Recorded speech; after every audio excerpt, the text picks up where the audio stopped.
Hello வணக்கம், எல்லாரும் எப்படி இருக்கீங்க? நல்லா இருக்கீங்களா? சாப்பிட்டீங்களா? ஓகே, இன்றைக்கி நம்ம வீடியோவில் என்ன பார்க்க போகிறோம் அப்படின்னா பருப்பு உருண்டை குழம்பு எப்படி செய்யுதுன்னு பார்க்கலாம். வாங்க வீடியோக்குள்ளே போகலாம். அதுக்கு நான் இன்றைக்கி பார்த்தீங்க அப்படின்னா துவரம்பருப்பு ரேஷன் பருப்பு இருக்கு இல்லையா, அது ஒரு 2 டம்ளர் அளவுக்கு துவரம்பருப்பும் ஒரு அரை டம்ளர் அளவுக்கு கடலைப்பருப்பும் ஊற வச்சுருக்கேங்க. ஸோ இது ஒரு பக்கம் இருக்கட்டும், ஒரு அரை மணி நேரம் ஊறிட்டு இருக்கட்டும். ஸோ இது கூடவே பார்த்தீங்க அப்படின்னா பூண்டு கொஞ்சம் எடுத்திருக்கேன், கூடவே வந்து சின்ன வெங்காயமும் பெரிய வெங்காயமும் கலந்து எடுத்திருக்கேன். ஃபுல்லாகவே நீங்கள் சின்ன வெங்காயம் கூட நீங்கள் பயன்படுத்திக்கலாம். ஸோ என்கிட்ட கொஞ்சம் இருந்தனால சரிட்டு ஓகே பெரிய வெங்காயமும் கலந்து எடுத்திருக்கேன். அடுத்து வந்து பார்த்திங்க அப்படின்னா இதெல்லாமே நல்லா பொடியாக கட் பண்ணிக்கணும். ஸோ இது இருக்கட்டும் ஒரு பக்கம். இப்போ பார்த்திங்க அப்படின்னா பருப்பு வந்து ஒரு அரை மணி நேரம் ஊறிடுச்சு. ஊறின பருப்பை வந்து மிக்ஸி ஜாரில் சேர்த்து அரைச்சிக்கலாம். பருப்பு கூட என்ன சேர்த்து அரைக்கணும் அப்படிங்கிறத பார்க்கலாம். இப்போ ஊற வச்சுருக்க பருப்பை தண்ணி இல்லாமல் எடுத்து வச்சுக்கோங்க. தண்ணி எல்லாத்தையும் சுத்தமாக வடிச்சிட்டு மிக்ஸி ஜாரில் சேர்த்துக்கலாம். சேர்த்துட்டு இது கூட பார்த்திங்கன்னா இஞ்சி வந்து ஒரு அரை இன்ச் அளவுக்கு நல்லா சன்னமாக கட் பண்ணி இந்த மாதிரி சேர்த்துக்கோங்க. பெருசாக கட் பண்ணிட்டீங்க அப்படின்னா அரைப்படாது. நல்லா சன்னமாக இது மாதிரி கட் பண்ணிவிட்டு காரத்துக்கு ஏற்ப வரமிளகா, காரம் அதிகமாக இருக்கும் அப்படின்னு 2 வரமிளகாவை குறைச்சிட்டேன் நான். கூட 1 ஸ்பூன் அளவுக்கு சோம்பு சேர்த்துக்கலாம். சேர்த்துட்டு தண்ணி இல்லாமல் இதை நல்லா ஒரு அளவுக்கு குறப்பாக அரைச்சி எடுத்துகிட்டு வந்துடலாம். ரொம்ப ஃபைனாக இருக்கணும்னு இல்லை, ரொம்ப குறப்பாக இருக்கணும்னு இல்லை, ஓரளவுக்கு அரைச்சி எடுத்துக்கோங்க. உப்பு இது கூடவே சேர்த்தாச்சு. சேர்த்துட்டு இது மாதிரி அரைச்சி எடுத்தாச்சு. கொஞ்சம் பருப்பு அடிப்படலை அப்படின்னா பரவாயில்ல, இருந்துட்டு போட்டோம். ஸோ ஒரு பவுலில் இதை மாற்றிக்கலாம். நம்ம அரைச்சி வச்சுருக்க அந்த பருப்பு எல்லாத்தையுமே ஒரு பவுலில் மாற்றியாச்சு. இப்போ இது கூட நம்ம எடுத்து வச்சிருந்த வெங்காயத்துலேருந்து பாதி வெங்காயத்தை நல்லா பொடியாக கட் பண்ணிட்டு இது கூட சேர்த்துக்கிறேன். அதே மாதிரி பாதி பூண்டை வந்து நல்லா பொடியாக கட் பண்ணிட்டு இது கூட சேர்த்துக்கலாம். சேர்த்துட்டு தேங்காய் பார்த்திங்க அப்படின்னா ஒரு மூடி தேங்காய், அதாவது ஒரு மூடி தேங்காய் நல்லா பொடியாக குட்டியாக கட் பண்ணிட்டு இது கூட சேர்த்துக்கலாம். கூடவே ஒரு கைப்பிடி அளவுக்கு கருவேப்பிலையும் ஒரு கைப்பிடி அளவுக்கு கொத்தமல்லி தழையும் சேர்த்துக்கலாம். நல்லா பொடியாக கட் பண்ணிவிட்டு நல்லா ஃப்ரெஷ்ஷாக இருக்க மாதிரி பார்த்துட்டு சேர்த்துக்கோங்க. அப்போது சாப்பிடும்போது ரொம்ப நல்லாயிருக்கும். இதையும் பொடியாக கட் பண்ணிட்டு சேர்த்துக்கலாம். நான் நாட்டு மல்லித்தலை சேர்த்துருக்கேன். ஒரு கைப்பிடி அளவுக்கு மல்லித்தலை, ஒரு கைப்பிடி அளவுக்கு கருவேப்பிலையும் சேர்த்தாச்சு. சேர்த்துட்டு இப்போ கைகள் வச்சு லைட்டாக கலந்து கொடுத்துக்கலாம். நம்ம தண்ணியே சேர்க்கலை அப்படின்னாலும் வெங்காயத்தில் இருக்க தண்ணி, அதுக்கப்புறம் பருப்பு ஊற வச்ச தண்ணியே வந்து நமக்கு கொஞ்சம் தண்ணி மாதிரி தான் இருக்கும்.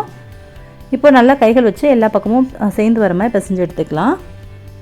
பருப்பெல்லாம் ஒன்று சேர பிசைஞ்சு எடுத்துகிட்டு நல்லா கையில் எடுத்து பார்த்தோம் அப்படின்னா உருட்டுற மாதிரி வரணும். இது பாருங்க, இது மாதிரி எடுத்துகிட்டு கையில் எடுத்தோம் அப்படின்னா உருட்டுற மாதிரி வந்துச்சு அப்படின்னா கரெக்டாக இருக்கும். ஒருவேளை கொஞ்சம் தண்ணி மாதிரி இருந்தாலும் பரவாயில்லை, நமக்கு வேகும்போது சரியாக போயிடும். இப்போது நல்லா கையில் எடுத்து பார்த்தோம் அப்படின்னா நல்லா உருண்டை பிடிக்கிற அளவுக்கு கரெக்டாக இருக்குது. இது அப்படியே வந்து ஒரு இட்லி தட்டில் மாற்றிடலாம். இட்லி தட்டில் துணி சேர்த்துட்டு மேலே வந்து துணி போட்டுட்டு மாற்றிக்கலாம். உங்களோட இட்லி தட்டில் ஹோல்ஸ் எல்லாம் இல்லை அப்படின்னா டேரெக்டாக கூட நீங்கள் ஆயில் தடவிட்டு கூட நீங்கள் சேர்த்துக்கலாம். நான் வந்துட்டு ஹோல்ஸ் இருக்கனால மேலே துணி போட்டுட்டு சேர்த்துக்கிறேன். இப்போது ஒவ்வொரு உருண்டையாக எடுத்து வச்சிடலாம். உங்களுக்கு எத்தனை உருண்டை பிடிக்குதோ அந்த அளவுக்கு உருட்டி எடுத்து வச்சுக்கோங்க. இப்போ நம்ம எடுத்து வச்சுருந்த எல்லா மாவையுமே உருண்டைகளாக பிசைஞ்சு எடுத்து வச்சுக்கலாம். இதில் நம்ம சேர்க்க போகிற எல்லா உருண்டைகளுமே நம்ம குழம்புல தான் சேர்க்கணும் அப்படின்னு எந்த அவசியமும் இல்லை. பாதி வந்து நம்ம வேக வச்சு சாப்பிட்டாலே டேஸ்ட்டு அவ்வளோ சூப்பராக இருக்கும். நம்ம ஒரு ஸ்நாக்ஸ் மாதிரி கூட இதை நம்ம செஞ்சு சாப்பிட்லாம். நிறைய ப்ரோட்டீன் இருக்குது. அவ்வளோதான், நம்மளோட உருண்டைகள் எல்லாம் ரெடி ஆகிடுச்சு. இட்லி பாத்திரத்தில் தண்ணி வச்சுருந்தேன். தண்ணி நல்லா சூடானதுக்கப்புறமா உருண்டைகள் எல்லாத்தையுமே அடுக்கி வச்சிடலாம். அவ்வளோதான். இப்போ க்ளோஸ் பண்ணி வச்சுட்டு ஒரு 10 நிமிஷம் போல் மீடியம் ஃப்ளேமில் வச்சு வேக வச்சுக்கலாம். உருண்டைகள் எல்லாம் ரொம்ப சூப்பராக தயாராகியாச்சு. இப்போ நம்ம குழம்பு ரெடி பண்ணிடலாம். வெந்துருச்சான்னு பார்க்குறதுக்கு ஒரு கம்பி விட்டு செக் பண்ணி பார்த்தேன். நல்லா அழகாக வெந்துருச்சு. ஆறுனதுக்கப்புறம் வேறு ஒரு பவுலில் மாற்றி எடுத்து வச்சுக்கோங்க. அவ்வளோதான், நம்மளோட உருண்டைகள் எல்லாம் தயாராக இருக்குது. இப்போ நம்ம குழம்பு செய்ய ஸ்டார்ட் பண்ணிடலாம்.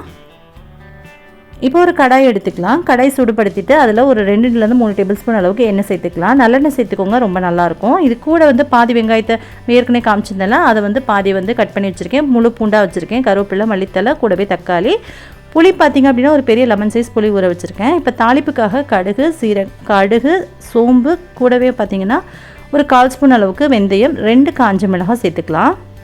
சேர்த்துட்டு இது கூடவே வெங்காயம், பூண்டு, கருவேப்பிலை மட்டும் ஃபஸ்ட்டு சேர்த்துடலாம். அதெல்லாம் பொரிஞ்சதுக்கப்புறம் கடுகெல்லாம் பொரிஞ்சதுக்கப்புறமா சேர்த்துட்டு லைட்டாக வதக்கி கொடுத்துக்கலாம். வெங்காயம் ஓரளவுக்கு வதங்கினதுக்கப்புறமா இது கூட நம்ம நறுக்கி வச்சுருக்க தக்காளி மட்டும் சேர்த்துக்கலாம். வெங்காயம் ரொம்ப நல்லா வதங்கணும் அப்படின்னு அவசியம் இல்லை, ஓரளவுக்கு லைட்டாக இருந்தால் நல்லாயிருக்கும். ஓகே, லைட்டாக வதங்கிச்சு அப்படின்னா க்ரன்ச்சியாக இருக்கும். ஸோ இப்போ கூடவே வந்து நம்ம எடுத்து வச்சுருக்க 2 தக்காளியை பொடியாக கட் பண்ணி வச்சுருந்தேன், அதை இது கூட சேர்த்துட்டு நல்லா வதக்கி விட்டுக்கிறேன். வெங்காயம் தக்காளி ஓரளவுக்கு நல்லா வதங்கினதுக்கப்புறம் நல்லா சாஃப்டாக வதங்கிடும் பாருங்கள். இது மாதிரி வதங்கினதுக்கப்புறமா இது கூடவே தேவைக்கேற்ப உப்பையும் சேர்த்துக்கோங்க. உப்பு சேர்க்கும் போது ரொம்ப சீக்கிரமாக வதங்கிடும். குழம்புக்கு தேவையான அளவுக்கு உப்பையும் இது கூடயே சேர்த்தாச்சு. சேர்த்துட்டு இது கூட பார்த்தீங்கன்னா 2 டேபிள் ஸ்பூன் அளவுக்கு சாம்பார் தூள் சேர்த்துக்கிறேன். நீங்கள் காரத்துக்கு ஏற்ப சேர்த்துக்கோங்க. சாம்பார் தூள்லேயே காரம் இருக்கனால நான் தனியாக மிளகாய் தூளாக எதுவுமே சேர்க்கலை, வெறும் சாம்பார் தூள் மட்டும்தான் சேர்த்துருக்கேன். நார்மலாக நீங்கள் எப்படி புளிக்குழம்பு பூண்டு குழம்புலாம் வைப்பீங்களோ சேம் அதே மாதிரி வச்சுட்டு உருண்டைகளை சேர்த்தாலும் நல்லாயிருக்கும். நான் இப்படி தான் வைப்பேன். ஒரு அரை ஸ்பூன் அளவுக்கு மஞ்சத்தூள் சேர்த்துட்டு வதக்கி விட்டுக்கலாம். சாம்பார் தூள் மஞ்சத்தூள் ரெண்டுமே நல்லா வதங்கியாச்சு. இப்போ நம்ம எல்லாமே வந்து நல்லா சாஃப்டாகவும் இருக்குது. நம்ம புளி ஊற வச்சுருந்தோம்ல அதை நல்லா கரைச்சிட்டு இது கூட வடிகட்டிட்டு சேர்த்துக்கிறேன்.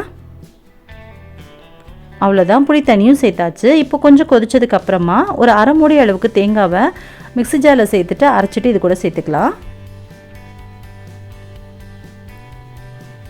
புளி தண்ணி கொஞ்சம் கொதிச்சதுக்கப்புறமா ஒரு அரை மூடி தேங்காவை நல்லா ஃபைனாக அரைச்சி எடுத்து வச்சுருக்கேன். அதை வந்து இது கூட சேர்த்துடலாம். சேர்த்தாச்சு. இப்போது ரெண்டுமே நல்லா கொதிக்கட்டும். குழம்பு தயாரானதுக்கப்புறமா உருண்டைகளை சேர்க்கக்கூடாது. ஏன்னா உருண்டைகளில் குழம்பு எல்லாமே சாராமல் உள்ள உருண்டையில் வந்து எதுவுமே சேர்ந்து பிடிக்காமல் இருக்கும். அதனால் குழம்பு பாதி தயாரானதுக்கப்புறமா உருண்டைகளை சேர்த்தோம் அப்படின்னா அந்த குழம்புல உள்ள காரம் எல்லாமே புளிப்பு எல்லாமே வந்து அந்த உருண்டைகளையும் சேர்ந்து வரும். இப்போது 2 கொதி கொதிச்சதுக்கப்புறமா உருண்டைகளை இது கூட சேர்த்துடலாம். இங்கே பாருங்கள், பாதி கொதிச்சாச்சு. இந்த ஸ்டேஜில் நம்ம எடுத்து வச்சுருக்க வேக வச்சுருக்க உருண்டைகளெல்லாம் இது கூட சேர்த்துடலாம்.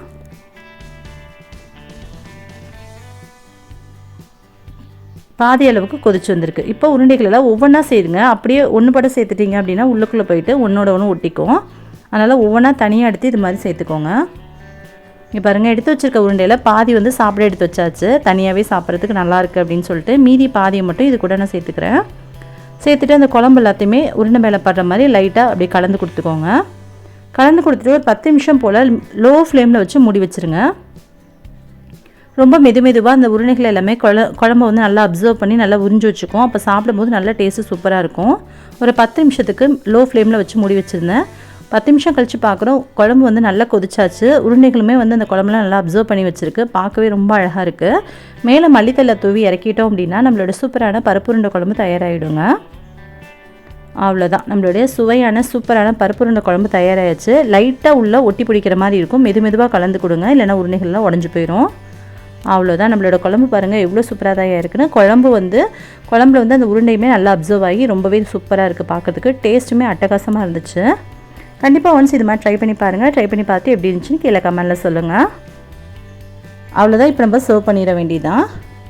ஓகே ஃப்ரெண்ட்ஸ், உங்களுக்கு இந்த வீடியோ ரொம்ப பிடிச்சிருக்கும் அப்படின்னு நினைக்கிறேன். வீடியோ பிடிச்சா வீடியோக்கு லைக் கொடுங்க. உங்கள் ஃப்ரெண்ட்ஸ் அண்ட் ஃபேமிலியோடய ஷேர் பண்ணிக்கோங்க. மறக்காமல் நம்ம சேனல் கவிஷ் கிட்ஸ்னா சப்ஸ்கிரைப் பண்ணிக்கோங்க. இதே மாதிரி இன்னொரு இன்ட்ரெஸ்டிங்கான வீடியோவில் உங்களை மறுபடியும் மீட் பண்ணுற வரைக்கும் தேங்க்யூ, பாய்.